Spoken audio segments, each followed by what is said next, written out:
ఇక next topic వచ్చేసి MG రావు గారు, ఇస్లామిక్ కంట్రీస్ అన్నిటిలో ఒకటి పాకిస్తాన్ దగ్గరే అణ్వస్త్రాలు ఉన్నాయి, తన అణ్వస్త్రాలతో ఇస్లామిక్ దేశాలకు రక్షణ ఇస్తాను అని చెప్పి పాకిస్తాన్ చెబుతోన్న పరిస్థితి కనిపిస్తోంది. పాకిస్తాన్ నేతృత్వంలో ఇస్లామిక్ నాటో కూడా ఏర్పాటయ్యే పరిస్థితి కనిపిస్తోంది. ఇది జరిగితే కనుక ఖచ్చితంగా ఇజ్రాయెల్కు ఇబ్బందే. కాబట్టి ఇజ్రాయెల్ పాక్ అణ్వస్త్రాల్ని నాశనం చేసే విధంగా ఏదైనా ప్రయత్నం చేసే అవకాశం ఉందా? ఎందుకంటే మనం చూసాము, ఇరాన్ అణ్వస్త్రం తయారు చేస్తుందనే అనుమానంతో ఆదేశంపైనే విచక్షణారహితంగా ఇజ్రాయెల్ దాడి చేసిన పరిస్థితి ఉంది. ఒకవేళ ఇజ్రాయెల్ పాక్ మీద దాడి చేస్తే, పాక్ అణ్వస్త్రాలని అటాక్ చేస్తే భారత్ స్టాండ్ ఏ రకంగా ఉంటుంది? పాకిస్తాన్ శత్రుదేశం కాబట్టి ఇజ్రాయెల్కి భారత్ సపోర్ట్ చేసే అవకాశం ఉందా? ఎస్ అండి, ఇప్పుడు చాలా ఇంపార్టెంట్ క్వశ్చన్ ఇది. ఎందుకంటే ఇజ్రాయెల్ తన రక్షణకి ఏదైనా ప్రాబ్లం ఉందంటే దాన్ని వెంటనే అటాక్ చేసి పడేస్తుంది. అది 1948లో ఏర్పడిన ఇజ్రాయెల్ ఇప్పటి వరకు 57 శత్రు దేశాల మధ్యలో ఎలా బతుకుతుందనేది పెద్ద పెద్ద క్వశ్చన్ అండి. అది ఎంత శక్తివంతంగా, ఎంత అద్భుతంగా చేస్తుందంటే, మొన్న ఇజ్రాయెల్ ఇరాన్కి జరిగిన యుద్ధంలో ఇటు ఇరాన్ అనేది చాలా శక్తివంతం, 54 రెట్లు ఉంటుంది భూభాగరీత్యా, ఎంతో ఆర్మీ ఉంటుంది. కానీ యుద్ధం జరగకుండానే, యుద్ధం జరిగే మొదటి గంటలోనే ఈ IRGC ఇరాన్ యొక్క ఆర్మీ హెడ్స్ని, వాళ్ళు కొంత పొలిటీషియన్స్ని, అణు శాస్త్రవేత్తలను అది మొసాద్ చంపేయడం జరిగింది. చూసారా మొన్న ఇరాన్ ఇజ్రాయెల్ యుద్ధంలో ఏం జరిగిందంటే, అసలు ఇరాన్ తన శక్తి ఆయుధాలను తీద్దామనేటప్పుడే వాళ్ళ జనరల్ డిసిషన్ తీసుకునే వాళ్ళు వేసేసింది. అసలు అణు స్థావరాలను వేసేసింది, నాటాంజ్ లాంటి అణు స్థావరాలని అది పేల్చేయడం జరిగిందనమాట. అది ఇజ్రాయెల్ యొక్క శక్తి. మరి ఈరోజు పాకిస్తాన్ ఏమంటుందంటే, నేను పాకిస్తాను సౌదీ అరేబియాతో రక్షణ ఒప్పందం కుదుర్చుకుని ఈ పాకిస్తాన్ అణ్వస్త్రాలని ఇటు ఇస్లామిక్ దేశాల రక్షణకి ఇస్లామిక్ బాంబ్ అని పేరు చెప్పి ఇజ్రాయెల్ మీద నేను వేస్తాను అని ఈరోజు శపథం చేసింది పాకిస్తాన్. అది ఇటు సౌదీ అరేబియా పాకిస్తాన్కి వచ్చిన నాటో, అది ఇస్లామిక్ ఒప్పందం అనమాట.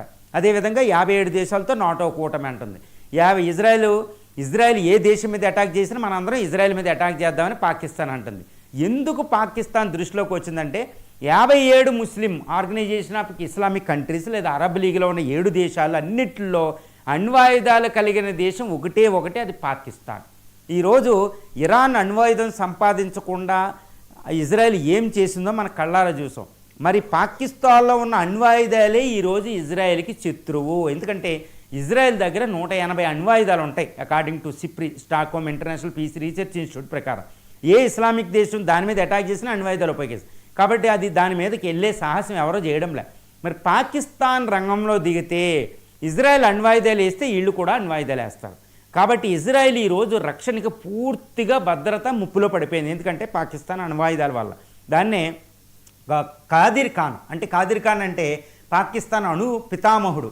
ఈయన అణ్వస్త్రాన్ని, పాకిస్తాన్ అణ్వాయుధాన్ని ఆయన ఏమంటారు, ఇస్లామిక్ బాంబు, మన ఇస్లామిక్ కంట్రీస్కి రక్షణ కవచం లాంటిది, ఇదేదో పాకిస్తాన్ కోసమే కాదు అని ఆయన అభివర్ణించారు కూడా.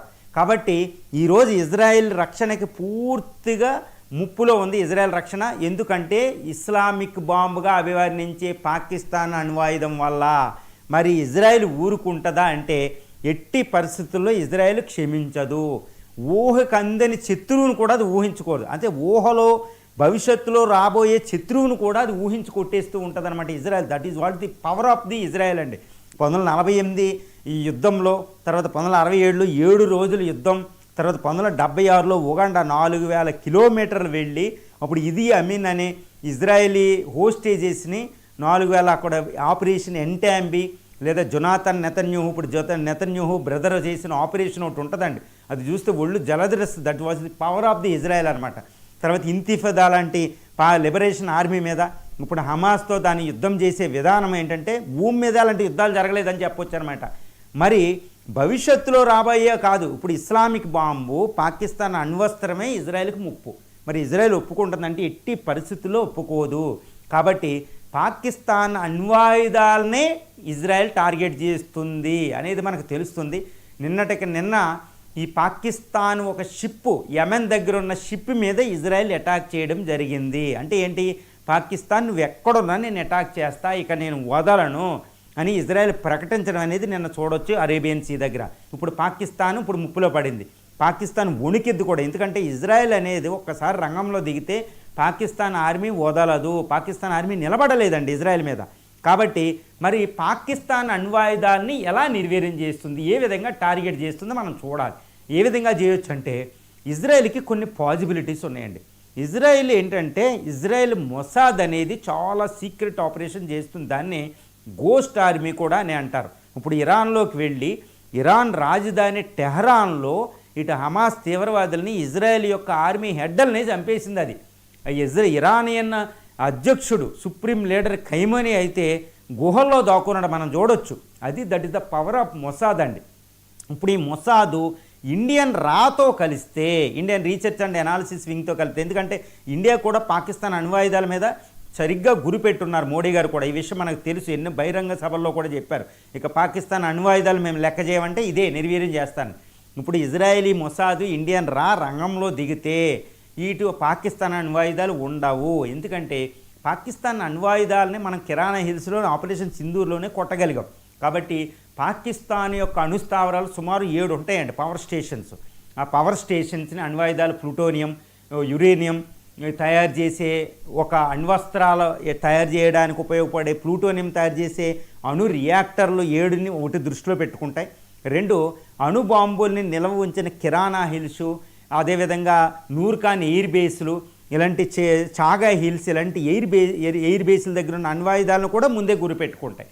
ఒకవేళ యుద్ధం వస్తుంది అంటే ముందు వాటిని అటాక్ చేసేస్తారు, లేదా పాకిస్తాన్ యొక్క ఈ న్యూక్లియర్ బాంబుల్ని నిర్వీర్యం చేయొచ్చు. ఎందుకంటే నిర్వీర్యం చేసే టెక్నాలజీ ఇజ్రాయెల్ సొంతం అండి, అంత టెక్నాలజీ కలిగి ఉంది.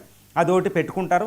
తర్వాత మిసైల్స్, ఫోర్స్ వీటిని ఉపయోగించి అటాకులు చేసేస్తాయి. ఎందుకంటే ఇజ్రాయెల్ మనం చూసాం ఎంతవరకు తెగిస్తుందంటే అది ధైర్యంగా, తర్వాత అడాసియస్గా ఉంటుంది. ఎందుకంటే అమెరికా రంగంలోకి రాకుండానే ఇరాన్ యొక్క అణుస్థావరాలని, నాటాంజు ఇలాంటి అణుస్థావరాలను అది అటాక్ చేసేసింది. కాబట్టి పాకిస్తాన్ అణుస్థావరాలను అటాక్ చేసిన ఇరాన్ పరిస్థితి, ఎందుకంటే పాకిస్తాన్ అంతా ఎయిర్ డిఫెన్స్ సిస్టమ్ అంత పక్కాగా లేదని మనం ఆపరేషన్ సింధూర్ చేసినప్పుడే తెలిసిపోయింది. కాబట్టి ఇజ్రాయెల్ అనేది అటాక్ చేసేస్తే ఇండియా అనేది సపోర్టివ్ మెకానిజం ఉంటుంది. ఎందుకంటే ఇండియా అనేది న్యూట్రలైజ్ చేయగలిగింది. ఎందుకంటే పాకిస్తాన్ సపోర్ట్ చేసే దేశాలని ఇండియా న్యూట్రలైజ్ చేయగలిగింది. అటు రష్యా హెల్ప్ అవుట్ ఉంటుంది, ఇటు ఇరాన్ కూడా మనకే హెల్ప్ చేయొచ్చు. ఎందుకంటే ఇరాన్ న్యూట్రలైజ్ అవుద్ది. ఇజ్రాయెల్ వెళ్ళి పాకిస్తాన్ అణుస్థావరాల మీద అటాక్ చేస్తే ఇరాన్ అనేది న్యూట్రల్గా ఉంటుంది. ఎందుకు అంటే ఇప్పుడు పాకిస్తాన్ సౌదీ అరేబియా అణు ఒప్పందం అనేది ఇరాన్కి ముప్పు, షియా నేషన్కి. ఎందుకంటే సున్నీ నేషన్ సౌదీ అరేబియా ఇరాన్కే ఎక్కువ శత్రుత్వం ఉంది. కాబట్టి ఇరాన్ అనేది న్యూట్రల్గా ఉంటుంది. ఇక్కడ ఇండియా కూడా హెల్ప్ చేస్తే, రష్యా కూడా హెల్ప్ చేస్తుంది. దీంతో పాకిస్తాన్ అణ్వాయుధాలు నిర్వీర్యం చేసే శక్తి ఇజ్రాయెల్కి వస్తుంది. అమెరికా ఇజ్రాయెల్కి సపోర్ట్ చేయకపోయినా ఇండియా ఇజ్రాయెల్కి సపోర్ట్ చేస్తే పాకిస్తాన్ ఇస్లామిక్ బాంబు నాశనం అయిపోతుంది. కాబట్టి ఇటు ఇజ్రాయెల్ అనేది తప్పనిసరిగా పాకిస్తాన్ అణ్వాయుధాలను వదలదు. ఈ విషయంలో తిరుగులేదు. ఇండియా అంటే ఇప్పుడు దాకా ధర్మం అనుకుంటూ తర్వాత పాకిస్తాన్ అణ్వాయుధాలు వచ్చినప్పుడు చూసుకుందామని వదిలేశారండి. ఎందుకంటే ఒకప్పుడే ఒకటి గుర్తుపెట్టుకోవాలి, 1998లో వాజ్పేయి గారు అణు పరీక్షలు చేయగానే ఇటు పాకిస్తాన్ కూడా కొన్ని రోజుల్లో అణు పరీక్షలు చేస్తుంది.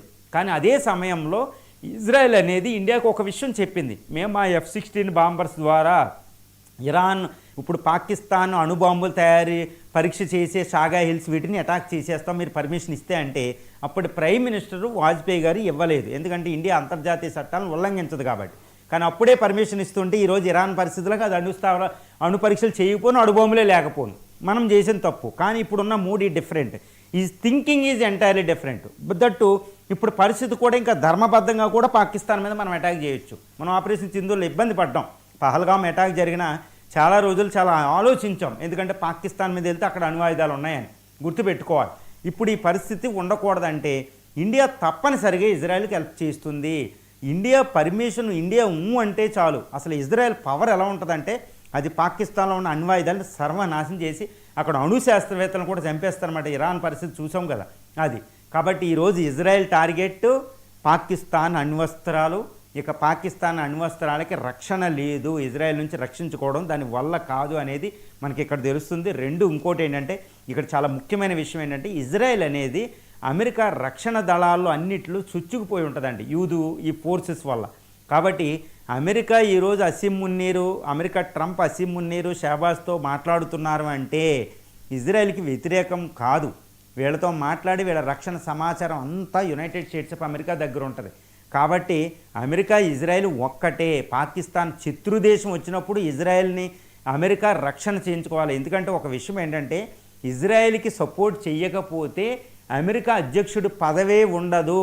That is the power of the Israel యూదులో పవర్ అలా ఉంటుంది అనమాట. అమెరికా రక్షణ అక్కడ అడ్మినిస్ట్రేషన్. అందుకని ఒక విషయం చెప్పాలి, డెమోక్రాటిక్ పార్టీ జో బిడెన్ ఉన్నా లేదా రిపబ్లికన్ పార్టీ అధినేత ట్రంప్ ఉన్నా వాళ్ళిద్దరూ సపోర్ట్ చేసేది ఇజ్రాయెల్కే. కాబట్టి ఇజ్రాయెల్ రక్షణ కోసం పాకిస్తాన్ అణ్వాయుధాలు తీసేయాలంటే అమెరికా పూర్తిగా సహకరిస్తుందండి, అందులో తిరుగులేదు. లేకపోతే అమెరికా అధ్యక్షుడిగా స్థానం ఉండదు. That is the power of Israel. అందుకే ఇండియా ఎప్పుడు ఇజ్రాయెల్ మీద ఆధారపడుతూ ఉంటుంది లాబింగ్ చేయడానికి, అమెరికాలో లాబింగ్కి. కాబట్టి ఇజ్రాయెల్ ఈరోజు పాకిస్తాన్ అణ్వస్త్రాల మీద టార్గెట్ చేసిందంటే ఇంకా దాని పని అయిపోయినట్టే. ఇండియా కూడా అటు ఇజ్రాయెల్ మొసాదుల రంగంలో ఉన్నట్టు కూడా తెలుస్తుంది. కాబట్టి పాకిస్తాన్ అణ్వాయుధాలకి రక్షణ లేదు, మనకు కూడా ఇక పాకిస్తాన్ అనుభూతం అనేది పూర్తిగా పోతుంది అనేది